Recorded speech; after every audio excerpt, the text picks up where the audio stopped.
Shivkranti TV news अन्याय, अत्याचार, बेकायदेशीर कृत्य करणाऱ्या विरुद्ध शोषित पीडित न्याय देणारा एकच आवाज। शिवक्रांती टीव्ही दिनबंधू न्यूज संपादक सत्यशोधक शंकरराव लिंगे 73 87 37 78 01। निर्लज्जपणाचा कळस म्हणजे केंद्रातील व राज्यातील सत्ताधारी। आजपर्यंत कोणत्याही राजकीय पक्षाचा नेता हार्ट अटॅक येऊन वारला असं कधी झालंच नाही। कारण अटॅक येण्यासाठी सुद्धा हार्टची आवश्यकता असते। कारण सामदाम दंड आणि भेदावर आधारलेल्या राजकीय पक्षांच्या नेत्यांचे मेंदू कूटनीतीने ठासून भरलेले असल्यामुळे सदसद विवेक बुद्धी कायमची मिळलेली असते। केवळ चेहऱ्यावरील दिखावा आरसा हा विवेकाचा असतो, तर मेंदू मात्र कूटनीतीचा असल्यामुळे सर्वसामान्य जनतेला भुलवण्याची यांची मिजाज वाढत जाते। त्यामुळे यांना जनतेच्या दुःखाशी, त्यांच्या हाल अपेष्टांशी काही घेणं देणं नसतं।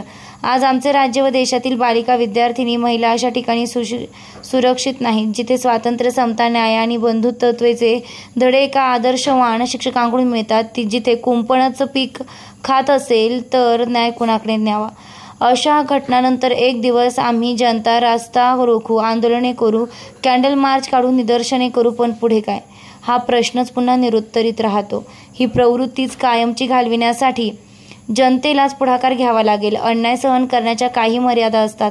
जे राजकीय पक्ष व राजकीय नेते अशा प्रवृत्तीला पाठीशी घालतात त्यांनाच आता जनतेनं वठणीवर आणण्याची वेळ येऊन ठेपली आहे। एक उदाहरण जरी देशात घडले तरी त्यांच्यावर वचक बसविल्याशिवाय राहणार नाही। कारण स्लॅब किंवा छत पावसाळ्यात गळत असेल तर खालून ताट वाट्या लावून उपयोग नाही, तर वरूनच त्याचे वॉटरप्रूफिंग करावे लागते। त्यासाठी संविधानिक व लोकशाही मार्गाने जनतेच्या छोट्या छोट्या स्थानिक नागरी समित्यांद्वारे हे शक्य आहे। स्थानिक पातळीवर ग्रामपंचायत सदस्य, सरपंच, पंचायत समिती सदस्य, जिल्हा परिषद सदस्य, शहरातील नगरसेवक, महापौर, स्थानिक आमदार, खासदार या सर्व प्रकारच्या लोकप्रतिनिधींना या नागरी कृती समितीद्वारे त्यांच्या घरी संपर्क कार्यालयात जाऊन या अन्याय अत्याचाराविरोधात जाब विचारणं, प्रसंगी त्यांना सोबत घेऊन पोलीस आणि न्यायालयीन प्रक्रिया राबविण्यासाठी सुद्धा प्रयत्न या समित्यांद्वारे केला पाहिजे। हा एक पर्याय झाला। असे अनेक पर्याय प्रत्येक नागरिकांच्या हृदयातून बाहेर येऊ शकतात। जेव्हा याद्वारे आणि यासाठी अनेक लोक एकत्र येतील तेव्हाच केवळ मतदान विरोधात करणे हाच एकमेव पर्याय असं नव्हे। हा उपाय केवळ आपल्या हातात 5 वर्षातून एकदाच होतो आणि मग पुन्हा 5 वर्ष आम्ही नाम्या गेला आणि गोम्या आला म्हणून याचा अन्याय सहन करायचा का? त्यासाठी या विषयावर गंभीरतेने विचार करून जनतेचं राजकारण आणि जात धर्म बाजूला ठेवून अशा प्रकारच्या कृती समितीद्वारे अशा राजकारण्यांच्या बळावर घडणाऱ्या अन्याय अत्याचाराला रोखू शकू। तेव्हाच लोकशाहीतील विभूती पूजा नष्ट होण्यास सुरुवात होईल।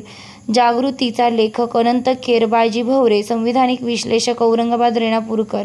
दिनबंधू न्यूज शिवक्रांती टीव्ही संपादक सत्यशोधक शंकरराव लिंगे। 73 87 78 01 हा नंबर आपल्या व्हॉट्सअप ग्रुपमध्ये ॲड करा।